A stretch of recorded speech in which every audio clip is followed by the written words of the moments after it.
Good morning, students. Today we are going to see the poem Stopping by Woods on a Snowy Evening by Robert Frost. This is there in your first unit, and this is one of the classic poems in English literature written by Robert Frost. Now before we go into the poem, let us get to know something about Robert Frost.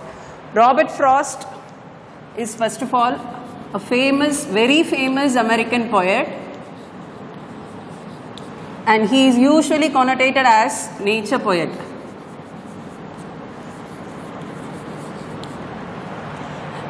Now, Robert Frost was born in 1874 in San Francisco, and he died in 1963 in Boston. Though he was born and brought up in America, he gave more and more importance only to nature and rural life and ordinary people in his works, most of his works. So that is why he is called as nature poet. His father was a journalist.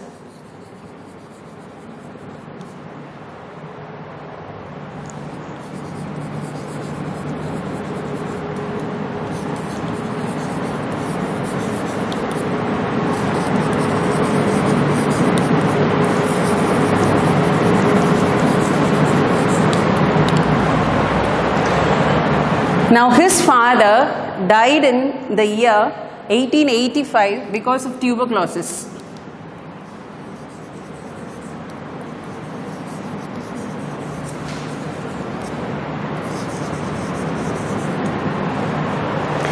Now after the death of his father, his mother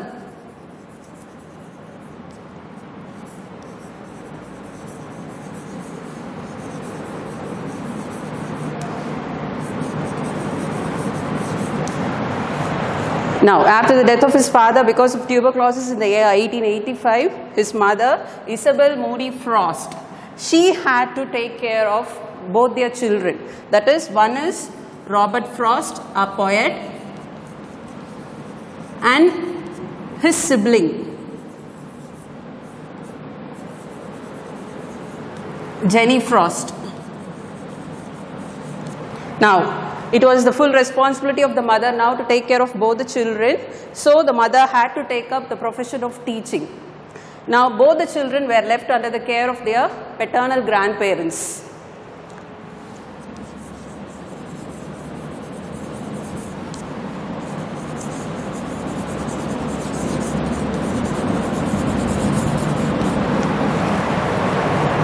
Okay, now this is about the initial life of Robert Frost.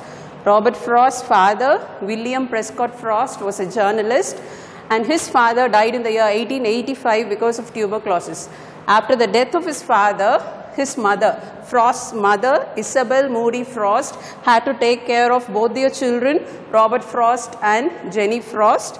So she took the profession of teaching.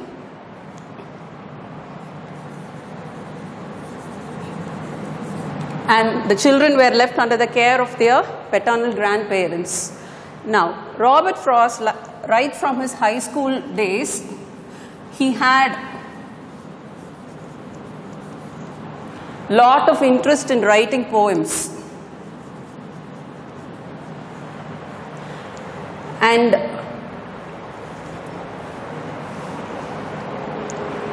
though he had interest in writing poems right from his high school days, his poems now and then used to appear in some of the local magazines, that's all. He grew up only in America, but he found it very difficult to find publishers to publish his poems. So at the age of 40,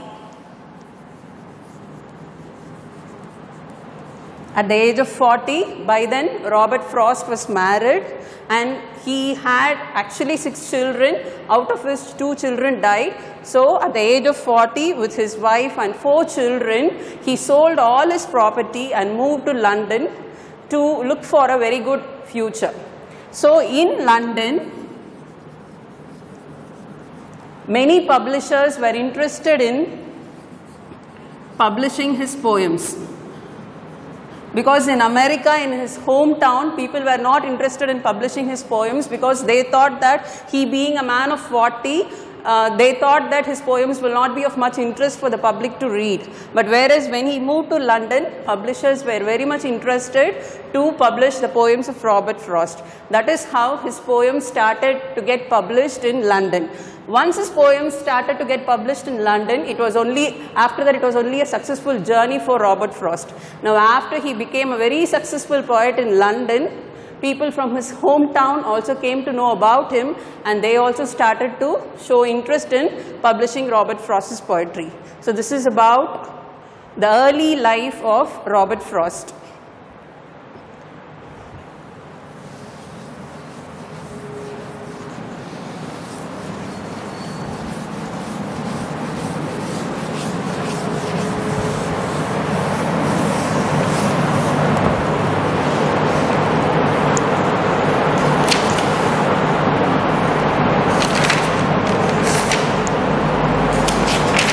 Okay, now talking about his poetry.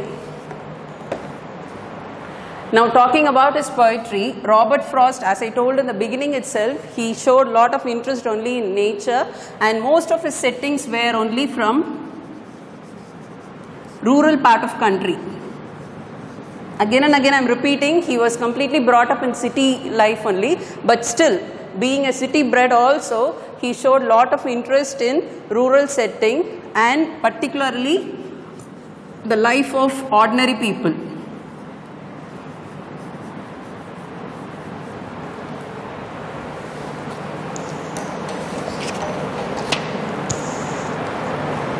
And when he spoke about this rural life and ordinary people, he spoke about New England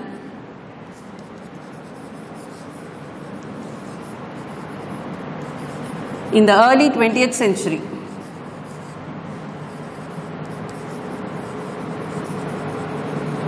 Now why I am emphasizing about New England is, this was the time when there was increase in industrialization, all giving importance to all motion pictures, radios, urbanization, all that. But whereas, though there were a lot of involvement in all these industrializations and all that stuff, but still Robert Frost did not show any interest in all that. He was only interested in nature and rural life. Now, concentrating on this, his main aim was to talk about nature, rural life and ordinary people. By speaking about nature, rural life and ordinary people, his aim was to focus on social and philosophical themes.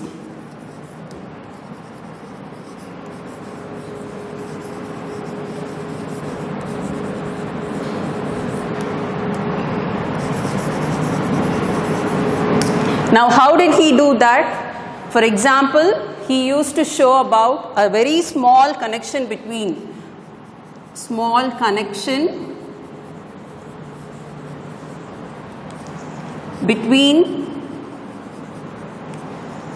man and nature, and from this small connection he used to concentrate about the greater social and philosophical aspects of life. So this is how almost all the poems of Robert Frost are written. That is why he is always called as nature poet, and when he is called as nature poet, it doesn't mean that he only talks about the romantic aspects of nature, but by portraying nature, by portraying rural life and by portraying ordinary people, he always, his hidden message or his superficial message or his symbolism was always about the social, the broader social and philosophical themes of life. So this is about Robert Frost's poems. So his poems are always nature poems which concentrates on rural life and ordinary people, and they give us always deep social and philosophical themes or messages. Okay, now just because Robert Frost always spoke about nature, rural life and ordinary people, the main criticism that rose against him was that he failed to talk about the important thing that was happening at his age, at his contemporary age. That was, as I told you, he did not talk about urbanization, radios, motion pictures, concentration of wealth, urbanization, factories, and all these things were taking place at the time of his contemporary life. But Robert Frost did not give importance to all these things in his poems, and that was one important criticism about Robert Frost's poetry. Okay, some of his notable works.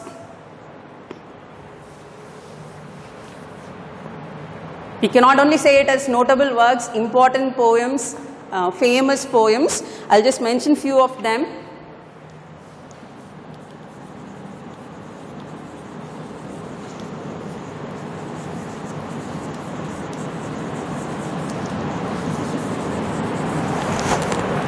The Death of a Hired Man,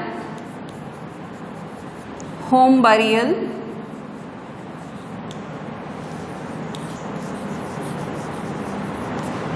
After Apple Picking,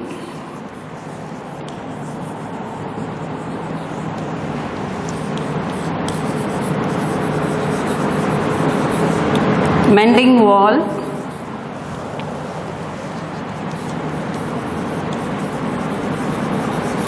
The Road Not Taken, and the list goes on. Finally, I'll just end it with the poem that is prescribed for us, Stopping by Woods on a Snowy Evening. All these famous poems, somehow or the other, they deal with nature, they deal with ordinary people, and also they deal with rural life. So far we saw about the introduction about Robert Frost, the poet of Stopping by Woods on a Snowy Evening. As I told you in the beginning, this is one of the very famous poems of English literature, and actually you can call it as a classic poem also, because this poem is often quoted in many famous gatherings, public gatherings, and because of the meaning also it conveys, this can again be called as a classic poem. This poem, it was actually published in the collection of Robert Frost called as New Hampshire Collection. This collection of poems were written in the year 1922 and it was published in the year 1923. And Robert Frost got Pulitzer Prize for Poetry for this New Hampshire collection in the year 1924. Now, moving on to the poem. The poem consists of 4 stanzas, 4 similar stanzas with similar structure, with similar meter. Okay, now the first stanza. Whose woods these are, I think I know. His house is in the village though. He will not see me stopping here to watch his woods fill up with snow. Now, the speaker of the poem, we assume that he is a traveler. Okay, because we assume that he is a traveler because in the very first stanza, the 3rd line, there is a word stopping here. So we understand that the person is traveling and in between he is stopping in this particular place. Okay, Stopping by Woods on a Snowy Evening, that is the title as well. So stopping is there in the title itself, which shows that a person who has been traveling is stopping nearby woods on a snowy evening. So many things are conveyed in the title of the poem itself. The person is stopping. Where he is stopping? He is stopping in the middle of woods. And at what time he is stopping? On an evening. That too, it's a very snowy evening. Okay. So, okay. Now, the person, the speaker is a traveler. Now, as he is passing these woods, okay, woods. Now, the meaning of the word woods is generally it refers to group of trees grown in a place, or usual connotation is it refers to forest area. Okay, okay. Now, as the poet is traveling through this forest, he is thinking to himself or he is questioning to himself, asking to whom does these woods belong to, or to whom do these woods belong to. Okay, whose woods these are, I think I know. The moment he is thinking to whom does these woods belong to, he thinks that he knows the answer to whom these woods belong to. Okay, so in the very first line itself we have both a doubt as well as clarification. Now, his house is in the village though. He is not mentioning who is the owner of the woods, but he is mentioning that the owner of the woods is there in the village. He is residing in the village. His house is there in the village. Okay, I am repeating. Whose woods? These are, I think, I know. The traveler or the speaker is asking to himself, who is the owner of the woods? Immediately he thinks that he knows the answer as to who is the owner of these woods. Then he is also asserting that the owner of these woods is not staying anywhere nearby the woods, but the owner is staying somewhere in the village. His house is there in the village. Just because the owner is there in the village, he will not see me stopping here to watch his woods fill up with snow. In the second line, the speaker has told us that the owner is there in the village. So the speaker is comfortable that the owner will not see him stopping near the woods to watch his woods fill up with snow. Okay, so now from this first stanza it is very clear. So many details are given. The speaker is a traveler. He is stopping in the middle of the forest, and that forest, it's fully filled up with snow. So when you talk about snow, we understand the season of the year, most probably winter season with the falling of snow. So the season is also mentioned, the place that is the setting is also mentioned here, and the speaker is a traveler. The owner of the woods is not in the forest, he is living somewhere in the village. He is far away from the forest. Okay, I hope the first stanza is clear. I will repeat the first stanza. Whose woods? These are, I think, I know. I know who is the owner of these woods. His house is in the village though. The owner is living in the village. The owner is not in the forest. Just because the owner is living in the village, the owner will not see this speaker stopping in the woods to watch the woods fill up with snow. Okay. Now moving on to the second stanza. My little horse must think it queer to stop without a farmhouse near, between the woods and frozen lake, the darkest evening of the year.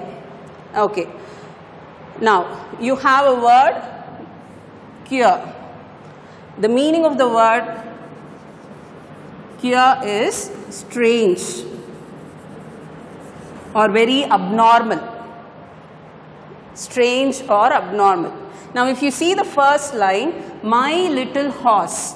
So, it is very clear that how the speaker is traveling now. He is a traveler, I told you. Now, we also come to know that he is traveling on a horse, his own horse, little horse. Now, he is using the word little not to show that it is a very small horse or a little horse, but because he likes his horse very much. He is very fond of his horse. Okay, so he is addressing the horse as my little horse. Okay, so my little horse must think it queer. What is the meaning of the word queer? I told queer means strange, very odd or abnormal. Okay, so now why should the horse think it queer, or what should the horse think it queer? Maybe usually the speaker used to travel in this road or in this passage. Now when he used to travel in this passage, he used to never stop anywhere in the middle of the forest. Maybe, for example, let us consider, it is all just a consideration or assumption. Let us consider this speaker or traveler is working somewhere, and to go to his working place, he had to cross this forest. Now, after his day's work is over, again he has to take the way of his forest to go back to his house. Now, this was his daily routine. From his house, that is from his village, he will go to his work through this forest. Now, after the day's work, again through the forest, he will get back to his home in the village. But today, surprisingly or abnormally, okay, this person, this speaker or this traveler is stopping somewhere in the middle of the forest. So, the speaker himself, the traveler himself is thinking that his little horse itself will think it as a very strange thing, very queer one, abnormal one, because the little horse may think that his master had never stopped in this place before. Usually we will cross this forest and we will reach either the home or the working place. But today, abnormally, the master is stopping in this strange place. So the speaker himself is thinking that his little horse may find it very strange or abnormal to stop in this particular place. To stop without a farmhouse here, that is also another reason.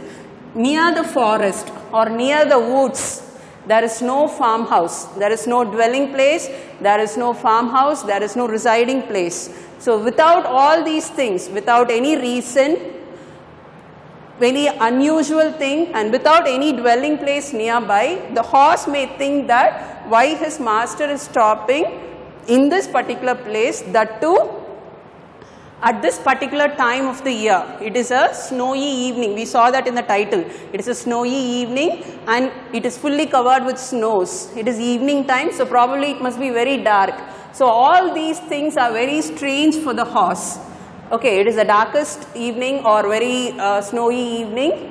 Abnormal place for the master to halt in the middle of his way. So all these things may make the horse to think it queer or abnormal. Now, what is the exact place they have stopped? They have stopped between the woods and the frozen lake. On one side, the place where they have stopped, on one side you have woods. What is the meaning of woods? I told you, it is a forest full of trees. Okay. And on other side of the way, we have the frozen lake. Frozen lake, you all know what is meant by frozen lake. Lake, we all know it is a water body. Frozen lake means just because it is snowy evening and I told you it is winter season, the entire lake water is in frozen condition. Okay, it has all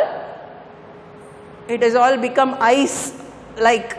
Okay, so that is why frozen lake. So on one side we have the forest and on other side we have frozen lake. So all these things are adding to the queer condition of the situation or strange condition of the situation or abnormal condition of the situation. The darkest evening of the year. This is another factor. Okay. Abnormally, the traveler or the speaker has stopped in this place. This he has not done it before. Another thing is, there is no farmhouse nearby the place they have stopped. And the place where they have stopped is, on one side they have woods, on the other side they have frozen lake. And also, the time is also adding to the strange quality of the situation. What is the time? Darkest evening of the year.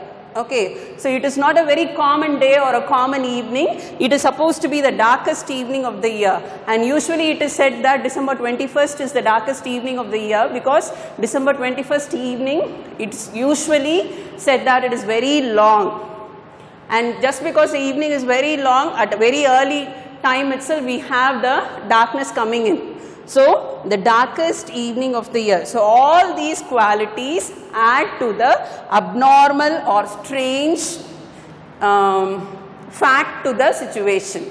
Okay, so I think the first two stanzas are clear. I'll repeat the second stanza. My little horse must think it queer to stop without a farmhouse near, between the woods and the frozen lake, the darkest evening of the year. From the first stanza, we came to know that the speaker is a traveler. He is stopping in the middle of the woods and the speaker is talking to himself. He is questioning to himself, asking who is the owner. Later, he himself knows the answer, but he is very happy that the owner of the woods is not there somewhere in the forest, but the owner is residing in the village. So, there is no chance for the owner to see him or watch him watching the woods fill up with snow. Now from this word snow, we come to know that this is a winter season. And from the second stanza, we also get many other information or detail that the traveler is traveling on his little horse and the traveler himself or the speaker himself is thinking that his horse may find it to be very queer or strange or abnormal because he never used to stop like this on the middle of his way to back to home or on his way to his work. Okay, so all these qualities like there is no farmhouse nearby the place where they have stopped, and the place where they have stopped, on one side it is full of woods, that is forest, on the other side we have frozen lake, and also the time of the thing they have stopped is, it is the darkest evening of the year. So all these facts add to the strangeness of the situation or the event that is happening. Okay. Now moving on to the third stanza. Just because, see, in the previous stanza, my little horse must think it queer. This is only the assumption of the poet or the speaker or the traveler. The traveler is thinking that his horse may think it to be queer. But this is very well verified or assured in the following stanza, because in the following stanza we have something about the horse, the action of the horse, to show that the horse is finding it strange or queer. He gives his harness bells a shake. Now this word, he refers to the horse of the traveler, my little horse. So this he, the horse, gives his harness bells. Now, what is the meaning of the word harness? Harness is usually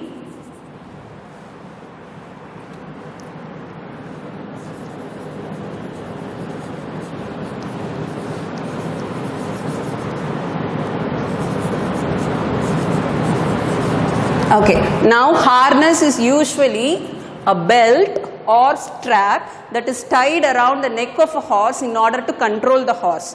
Now what is meant by harness bells? Now around this belt or strap there will be some bells tied.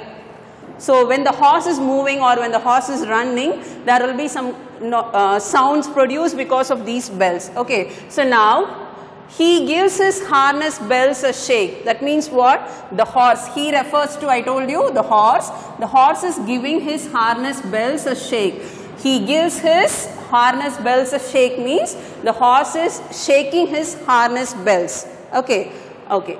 Why is the horse shaking his harness bells? To ask if there is some mistake. Okay, the horse is shaking his harness bells as if to ask his master if there is any mistake to stay or stop in the middle of the journey like this. Okay, so in the previous stanza it was the assumption of the author to think that the horse may think it to be very strange. Now that is confirmed here by the action of the horse. What is the horse doing here? The horse is shaking his harness bells as if to ask his master, because the horse cannot talk. So the horse is just shaking his harness bells to ask the master if there is some mistake. Is there any problem? Is there any mistake here? That is the reason. Is that the reason why we have stopped here? So to verify that, the horse is shaking his harness bell.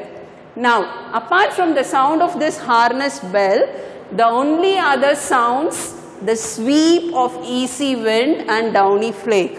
Okay, now why? From these two lines, that is in the third stanza, lines 3 and 4, from these two lines we know that the place is very, very quiet, very silent, very calm. Okay, because in addition to the sounds of the harness bell, the only other sounds what? The sweep of easy wind and downy flake. Now the word sweep means smooth movement. Okay. The word sweep means smooth and swift movement. Okay, so the sweep of easy wind. We all know what is wind and we all know how the wind flows. So when the place is very noisy, it is not possible for us to listen to the sound of winds. So that this place is very silent, that they are able to even hear to what? The sweep, the movement of the winds. Okay, so even the movement of the winds also, that sound also they are able to hear, and in addition to the sound of winds, they are also able to hear the sound of the falling of downy flake. Now flake means, we all know what is flakes.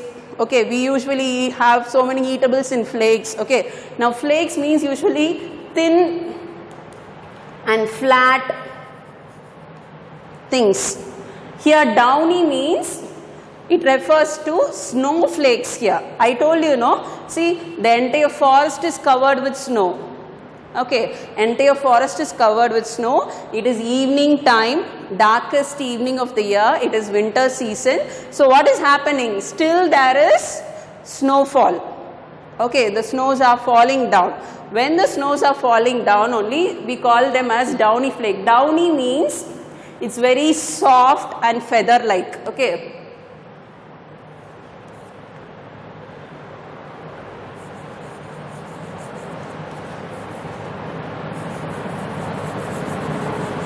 I hope you can imagine a snow, how it would be. Very soft, it will be very lightless. So downy flakes are falling down means it is a snowfall. And when the snow is falling, do you think it will be producing a lot of noise and sound? Definitely not. But just because the place is very silent, they are able to even listen to the sound of the falling of snow. Okay, that is what they are referring, or the poet is meaning by these two lines. The only other sounds, the sweep of easy wind, the movement. Sweep means, I told you, the smooth and very fast movement of easy wind and downy flakes. Even the movement of the winds also they are able to hear, and also the snowfall also they are able to hear. So I'll repeat, he gives his harness bells a shake. He, I told you, it refers to the horse. The horse, just because it has got some sound, because all the thing that is happening is very abnormal, his master, the horse's master, that is the speaker or the traveler, has not stopped in this place before. So today, for some strange reasons, abnormally the master has stopped in this place. So because of that, the horse is shaking his harness bells to ask the master if there is some problem or some mistake there. Okay, now apart from this sound of the harness bells, the only other sounds, the sweep of easy wind and downy flake. Okay, so with this we have completed first three stanzas and going to the last stanza, which is the very important part of the poem. And this stanza, the lines of this last stanza, in many places it has been quoted by many famous people. Woods are lovely, dark and deep, but I have promises to keep, and miles to go before I sleep, and miles to go before I sleep. Okay, now in the very first stanza itself I told you, what do the woods refer to? Woods refer to what? They refer to forest or densely grown area where it is fully covered with trees. Okay, so now the poet is again like reciprocating or thinking to himself, he is just telling, woods are lovely, dark and deep. Of course, I have been traveling in this place for many days, many times, but today I find the woods to be very lovely. That is why unknowingly, abnormally, I have stopped in this place, admiring the place, forgetting myself, forgetting my reality, forgetting all my things. I have stopped in this place. So he is telling the woods are of course lovely, but they are not only lovely, they are very dark and they are deep. This word dark refers to the setting, that is the time of the day. In the second stanza, last line itself, we saw it is the darkest evening of the year. Just because the evening is very dark, the woods also appear to be dark. That is one meaning. Another meaning is woods have lot of meanings, lot of interpretations, lot of messages to convey us. Though on the surface level, woods may appear to be very attractive, very beautiful, very lovely, but in the inner level, it is always tempting us. It always makes us to forget our realities. Okay, so that is why dark. And deep is again the same thing. It has lot of meanings, that has lot of depth. Okay. Again, at the surface level, it appears to be very beautiful, very lovely, making us to forget ourselves. But if you start to keep admiring, you will be just going on and on, forgetting to do your duties. Okay, so woods are lovely, dark and deep. That is the meaning. The forest or the grown-up trees appear to be very lovely, but they are not only lovely, at the same time they are dark and deep. They have some dangers within them which cannot be understood at the surface level. But I have promises to keep. But the author or the poet, he accepts that though the woods are very lovely, though the woods are very dark and deep, but he is reminding himself that I have promises to keep. Now these promises it refers to the duties each one of us have in our lives. It depends. It varies from person to person. The duties may differ for everyone, but all of us have some duties or purposes in our lives. Okay, so the author is reminding himself that he has promises to keep. To keep means to fulfill, to complete. And miles to go before I sleep. And miles to go before I sleep. Now, these two lines, especially the last line of the poem, by being repeated, it changes the complete meaning of the entire poem. So far, right from the first stanza, we have been seeing that a person is traveling on the way of his journey. He is just stopping in a place. He is admiring nature. Then he is thinking to himself that he is having he is having a lot of duties to be completed or works to be completed, and he is telling that, and miles to go before I sleep. Now, in this first line, miles to go before I sleep, this sleep, it refers to the literal sleep, everyday sleep we have at night. Okay, so that means what? Miles to go before I sleep means now I am standing in the middle of a forest. If I have to go to bed and sleep means I have to travel a long distance. I have to travel a long distance to reach my house and to go to bed and sleep. That is the first meaning of this first line. But when this line is repeated for the second time, and miles to go before I sleep, now this word sleep, it refers to our eternal sleep, that is death. So before I die, I have so many duties to be completed, to be achieved, to be performed. So that is the meaning of and miles to go before I sleep in the last stanza, second line. So this last stanza, it has lot of in-depth meaning. The woods are lovely. Now, these woods, I told you, they refer to forest and they are always attractive, lovely.